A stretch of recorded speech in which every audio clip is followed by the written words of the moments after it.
اعلان کرتے رہے ماضی میں کہ میں خان صاحب کو رہا کرواؤں گا، لیکن وہ خود احتجاج میں نہیں پہنچ سکے، لاہور میں بھی لیٹ پہنچے، پنڈی میں آ ہی نہیں سکے، تو کیا اسلام آباد میں آئیں گے؟ اور یہیں پہ میں ایڈ آن کرنا چاہوں گا کہ آپ کے پی ٹی آئی کے کارکنان کی طرف سے یہ شکوہ بارہا کیا گیا کہ گنابور صاحب کی وجہ کیا ہے، تم لیٹ نکلتے ہیں، ان کو پتہ ہوتا ہے راستے میں رکاوٹیں ہیں، شیلنج بھی ہو سکتی ہے، گرفتاریاں بھی ہو سکتی ہیں، وجہ کیا ہے کہ گنابور صاحب لیٹ نکلتے ہیں اور پہنچ نہیں پاتے؟ میں صرف اتنا کہوں گی کہ جو ظلم و بربریت ہمارے پٹھان بھائیوں نے، ہماری کے پی کے والوں نے، علی امین بھائی نے سہی ہے، اس کی مثال نہیں ملتی۔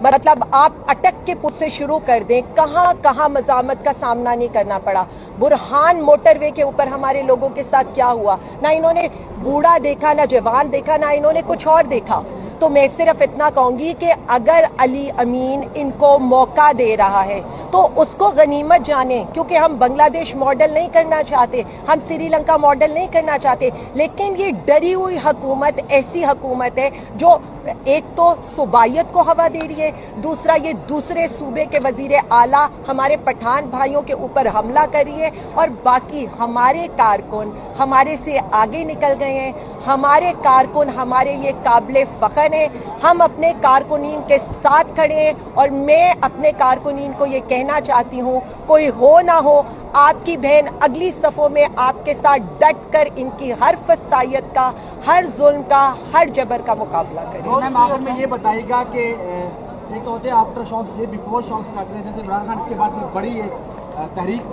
یا چلانے والے یا کسی انقلاب کی کال دینے والے، کیا سمجھتی ہے پی ٹی آئی اس کے بعد کوئی اپنا ایک جو ہے متفقہ جو ہے عمل طے کر پائے گی، یا کوئی سڑکوں کے بعد کیا ہونے والا ہے، پی ٹی آئی کیا کرنے والی ہے؟ دیکھیے، میں نے آپ کو یہی بتایا ہے کہ پی ٹی آئی ایک پرامن جماعت ہے، ہم پرامن طریقے سے عوامی حمایت انہیں دکھا رہے ہیں ان لوگوں کو جن کے ساتھ عوامی حمایت نہیں ہے۔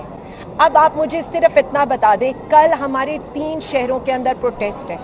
یہ 3 شہروں کے کیا یہ 3 شہروں کی جگہ 15 شہر بند کر دیں گے۔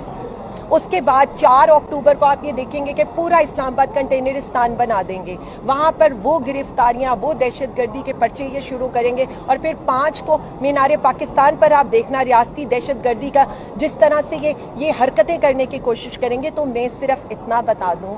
ہم نہ رکے ہیں نہ رکیں گے جب تک ہمارا لیڈر رہا نہیں ہوگا، جب تک عدلیہ آزاد نہیں ہوگی، جب تک یہ جبری گمشدگیاں بند نہیں ہوں گی، جب تک ہماری ماؤں بہنوں بیٹیوں کا استحصال ختم نہیں ہوگا۔ تو میں اس حکومت کو یہ بتانا چاہتی ہوں کہ آپ جتنا ظلم کریں گے، ہم ہر ظلم کا، دہشت گردی کے آپ کے مقدموں کا، آپ کی عدالتوں کا، آپ کی جیلوں کا، آپ کی فسطائیت کا، آپ کے جبر کا، ہر چیز کا مقابلہ کریں گے، لیکن پیچھے نہیں ہٹیں گے، کیونکہ نہ ہمارا لیڈر ہار مان رہے، نہ ہم ہار مان رہے۔